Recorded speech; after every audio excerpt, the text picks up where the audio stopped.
right, today I'm talking about test 3 of our 7th hour reading program. We are comparing two passages. The first thing you should have noticed is the introduction. That passage 1 is adapted from the writings of a guy named Alden, and the title of the book is George Washington. The second one, written in 1974, is by a guy named Flexner. That's passage 2, and it's called Washington, the Indispensable Man. So if you paid attention and made sense of that, you would recognize that both of these passages are going to be about George Washington even before you start reading. And that's real useful for passage 1, because passage 1 never mentions his name until the last paragraph. They just keep talking about he. And if you didn't read that introduction, that makes it kind of hard to follow what's going on in passage 1. All right, question 21 we'll talk about first. As used in line 9, begetter most likely means. And if you look over there, it talks about begetter of those rights. That means one who gets the rights, essentially. But you can tell A doesn't work because it's not an owner of those rights. Procreator is an interesting one we'll get back to. Washington was not a reformer of those rights. Procurer, D, is your best answer. He procured those rights. He got those rights. Now, procreator is close and would not be a terrible answer. It's just not as good as D. And a lot of times they give you two answers that are acceptable, but one is better. Procreation usually has to do with having children. So while metaphorically it might work here, it doesn't work as well as D does. D is much more exact. All right, for question 22.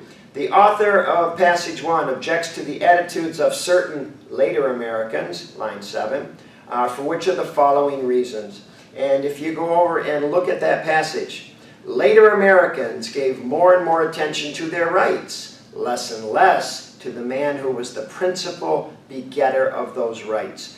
And really, B is an exact paraphrase, that they tended to ignore the achievements of Washington. That was the point of that passage that you needed to get. A, C, and D do not work. All right, for 23. According to the author of passage 1, the biographical debunkers described in lines 17 through 20 were responsible for what? And your best answer is D. Reducing Washington to a less than heroic status. That was what they were responsible for. Now, some of these other things were true. A is actually the opposite. They didn't discover greatness. They were busy trying to make our forefathers look human, which is, of course, makes complete sense, but it didn't make what they did any less significant. B it's true, but that's not really what they were responsible for.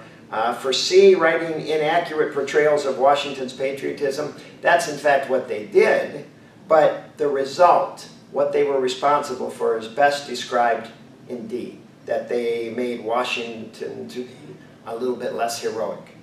All right, for 24, which choice provides the best evidence for the answers in the previous question?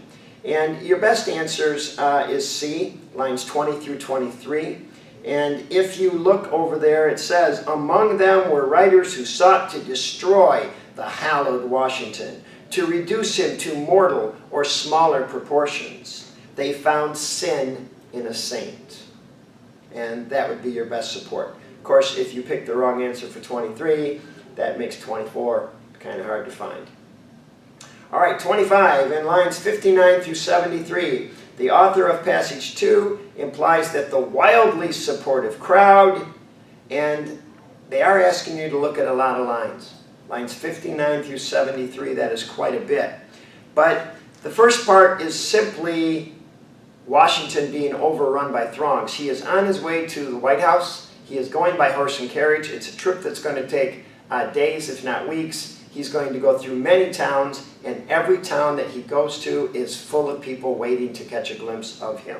And it is handshaking, jostling. It was so crazy and hysterical with hysteria that he found it painful. If you look at the one line, how easily, this is line 66, how easily and with what frenzy could this irrational emotion turn if the government did not immediately please? So Washington's concern is, could these people turn on me if things don't go well, because this crazy support they have was almost irrational. So your best answer for 25 is B, and it's really the only one that works. The crowd could turn on him eventually if his government isn't doing what they were expected to do. All right, for number 26, in line 71, the phrase insuperable diffidence refers to. Now, if your vocabulary is outstanding, you may recognize that that phrase means insecurity. That's what it does. But if you don't know that, then you're going to have to try to figure it out from the context clues.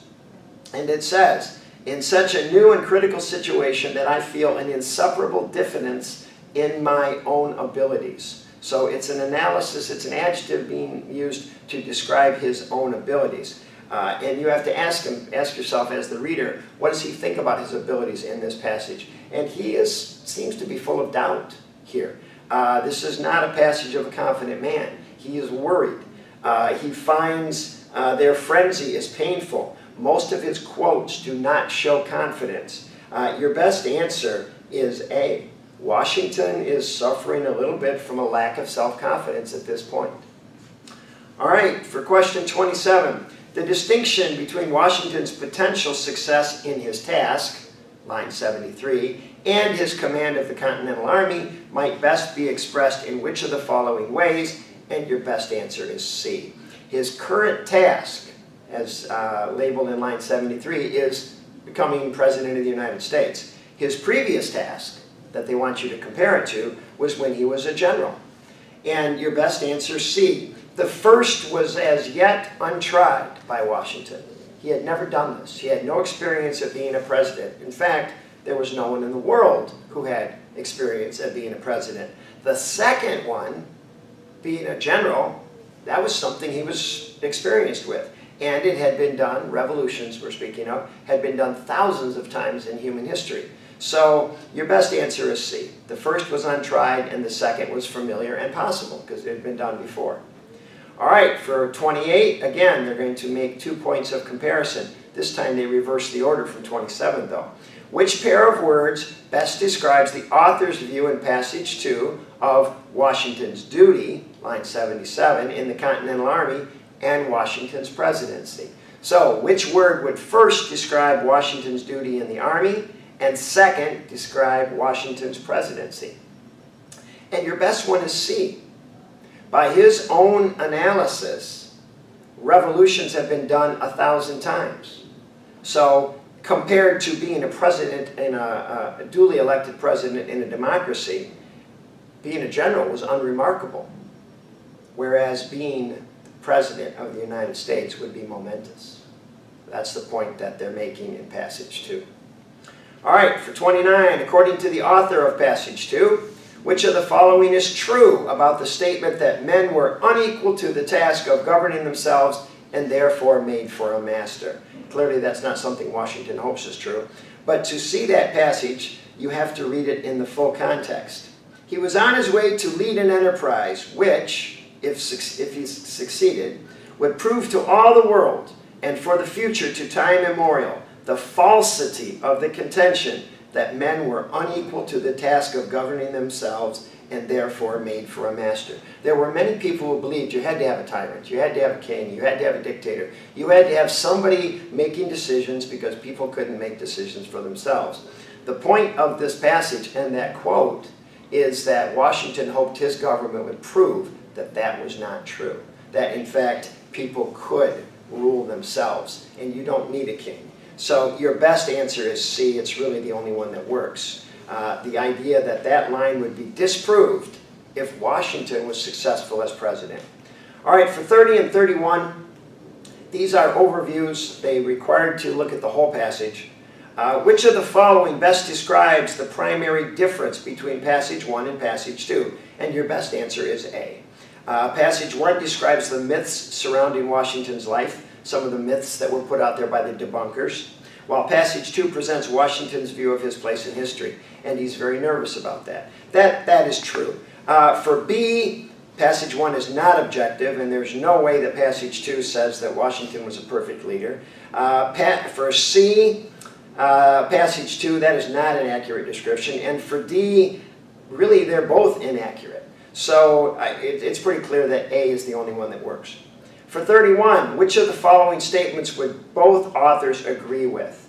And so you just kind of have to go through and eliminate it. For A, that's not going to work because that was true of neither of them.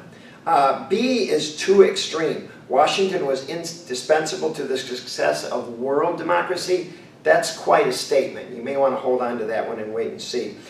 For C, Washington, like other great men and women, was often inconstant and incontinent. That's really only out of one. 2 does not make that point. It's when you get to D that you find an answer that fits both. Washington played a formative role at a pivotal point in the history of the United States. Now notice the difference between B and D. B is talking about in the entire world of democracy. That's probably an overstatement. But clearly both would agree with D, that Washington was a great pivotal character at a big moment in our history, in the history of the United States. All right, hope you did well. Hope you're working hard. Teachers are working hard at making this happen. We're doing this for you. We're doing this so down the road you'll have better scores, that you can become better readers. Take advantage of the opportunity that we're giving you here and the time we're putting into it. And keep working hard. See you next week.